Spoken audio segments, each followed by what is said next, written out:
मन के जीते जीत है, मन के हारे हार। हार गए जो बिन लड़े, उन पर है धिक्कार। उन पर है धिक्कार जो देखे ना सपना,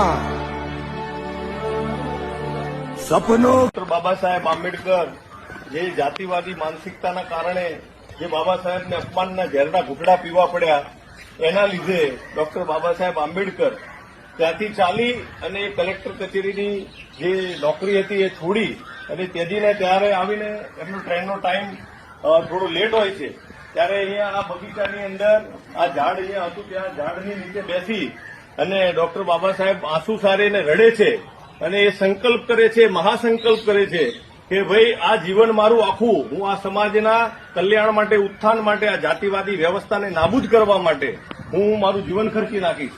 અને આ જીવન ડોક્ટર બાબા સાહેબ આંબેડકરે આ સયાજી ગાયકવાડ સાહેબની સરકારમાંથી નોકરી છોડી અને પછી સમાજના ઉત્થાનના કામમાં લાગી અને જીવનમાં શોષિત, પીડિત અને કરોડો વંચિત લોકોના, આખા ભારત દેશના લોકોનું જીવન બદલી નાખ્યું. એ મહાસંકલ્પ આ સ્થળ ઉપર, આ જગ્યા ઉપર થયો હતો અને એ અનુસંધાને આ 23 સપ્ટેમ્બર 2025ના રોજ 10 લાખ લોકો આ સ્થળ ઉપર ફરીવાર એક સાથે ભેગા થવાના મહાસંકલ્પને યાદ કરવા અને બીજા એવા 10 મહાસંકલ્પ આ દિવસે આપણે સૌ સાથે મળી લેવાનો, એટલા માટે ખૂબ મોટી સંખ્યામાં જોડાવાની જરૂર છે.